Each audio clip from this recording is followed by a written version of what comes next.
Fala pessoal, então retomamos aqui a nossa aula 4. Dessa vez nós vamos falar sobre as maneiras que nós temos aqui dentro do Kivy para carregar widgets na tela, né? Widgets, a gente já viu o conceito, são os componentes de tela, né? E o Kivy tratou de pegar os componentes do framework Kivy, né? O Kivy MD pegou esses componentes e deu uma reformulada para ficar bem parecido aí com o Material Design, que é o design do Google. A gente fez aqui várias vezes uma inserção, por exemplo, de botões utilizando a classe, por exemplo, button, né? Importando aqui o MD. Vamos colocar o Raised Button, né? E para isso também precisamos de um layout, né? Precisamos de um layout. Utilizamos da outra vez o Box Layout. Vamos utilizar aqui o Float Layout, tá? Mas nós vamos ter uma aula só explicando como que nós trabalhamos com esse tipo de layout. Cada um é um jeito de colocar componentes, tá bom? Bom, e o que fizemos aqui para inserir esse componente na tela? Vocês lembram lá, né? Então eu colocaria aqui um flow, uma variável, né? FL para determinar ali que é um flow layout, MD float layout, tá? E agora eu preciso colocar um botão, então vou chamar de btn igual a MD raised button. Aqui dentro eu vou colocar um text, que é uma propriedade muito simples, né? Que todo botão precisa, colocar um OK dentro. Aí depois eu preciso usar o layout para adicionar esse widget, né, no layout. Coloco aqui o btn dentro e aqui então retorno o layout para a tela. Se isso aqui funcionar, nós vamos ter uma tela com um botão, né? Aqui o Kivy deixa dessa forma para centralizar, a gente já viu isso. Colocando aqui o pós-hint, por exemplo, né?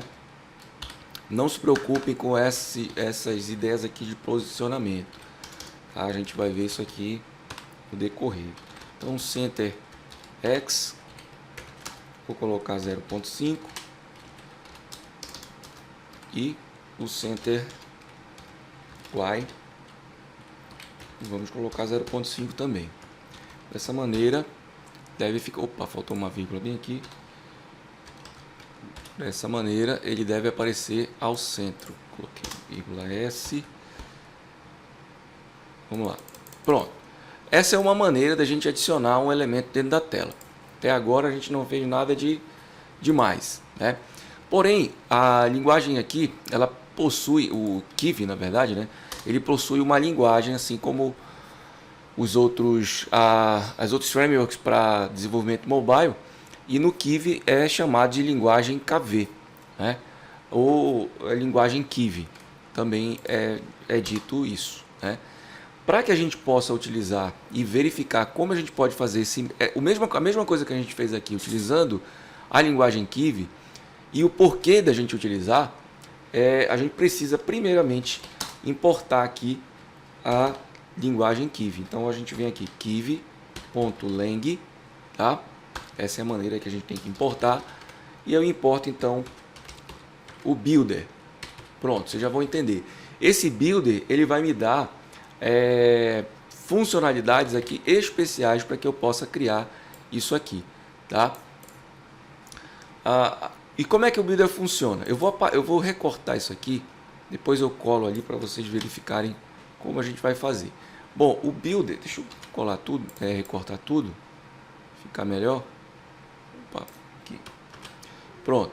O builder eu vou usar ele aqui no return, tá? Da seguinte forma, olha só, eu vou chamar aqui builder, eu vou chamar um método chamado loadString, ou seja, carregar uma string, e aqui dentro eu vou colocar uma variável que eu vou chamar de KV, certo? Dentro da minha classe eu vou declarar essa variável aqui, KV, certo? E vou colocar uma string aqui dentro. Só que essa string ela vai ser grande justamente porque eu vou precisar construir toda a minha tela nela.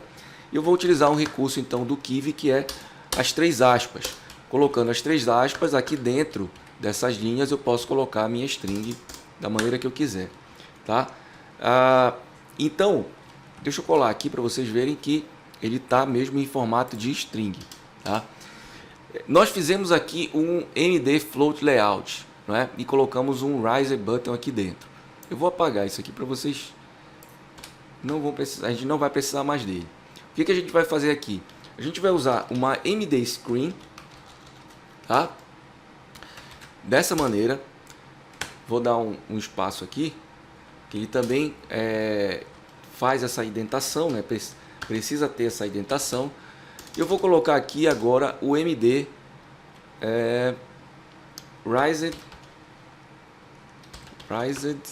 Button. Beleza. Sempre aqui, ó, terminando com 2 pontos. Vindo aqui, ó, eu vou colocar a propriedade text. Dessa vez aqui eu não uso igual, e sim 2 pontos, tá? Aqui dentro eu vou usar o meu OK, sem problema. Vou colocar também o pós-hint para ele centralizar o nosso botão. Não uso igual, uso 2 pontos, né? Aqui a mesma coisa, tá? Center x 0.5, vírgula, center y 2.0.5. Pronto. Então o que ele vai fazer? Ele vai fazer a mesma coisa que nós já fizemos lá na última vez que inserimos esse componente na tela, tá? Deixa eu ver esse erro que está dando aqui, que seria... esse KV, na verdade, ele vai ficar fora da classe. Ele vai ser uma variável global, né? Então o builder espera uma variável global aqui. Pronto, se ele tiver ainda aqui, ó, gente, falando aqui, ó, tem uma linha aqui embaixo. Aí você clica aqui, ele vai te dar essa ideia aqui. Ele está dizendo para reformatar o arquivo, né? Só a questão dos espaços e enters que eu dei aqui demais, ele está só organizando meu código. Então pronto, agora está certinho. Vou executar e se tudo der certo, ele vai fazer a mesma coisa, tá? Por que eu preciso fazer isso? Essa é a segunda forma que a gente tem, né, para mostrar os componentes na tela. Bom, justamente para a gente separar a tela, a interface, do nosso código principal. Aqui dentro eu posso ter uma função qualquer, né, que executa, sei lá, alguma coisa dentro do quando você aperta o botão, né?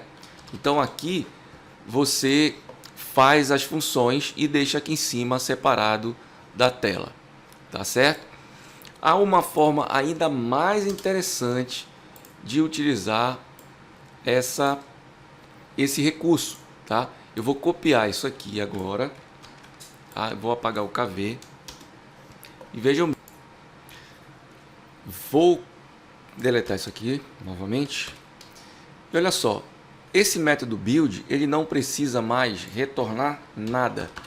Eu só vou deixar a minha classe main aqui, a minha classe test_app, né, passando. Então quando ele chegar no método build, ele vai passar, certo? Só isso. E onde é que a gente vai colocar as configurações da tela, né? Se eu fizer isso aqui agora, ó, do jeito que está aqui, eu vou executar a tela em branco, certo? Como é que eu vou colocar então as configurações da tela e separar o meu código da interface? Olha só, eu preciso colocar aqui, ó, aula 1 new file, um novo arquivo. O nome desse arquivo ele deve ser o mesmo da classe. Veja que o nome do meu arquivo .py, que é o .py, né, do Python, é o main. Mas a classe principal aqui que tem dentro desse arquivo é a classe test_app. E esse arquivo que eu vou criar agora, ele precisa estar no mesmo nome da classe, certo? Da classe test_app. Dessa mesma forma, T maiúsculo, A maiúsculo, certo? .kv. Então ele vai ter a extensão KV. Ok. Aqui dentro eu vou colocar a mesma coisa que a gente colocou lá naquela nossa string que foi carregada pelo String Builder, né? Então tá aqui, ó, a mesma coisa. Eu vou até mudar aqui o OK, vou colocar clique aqui, certo? Pra você ter uma ideia aí do botão.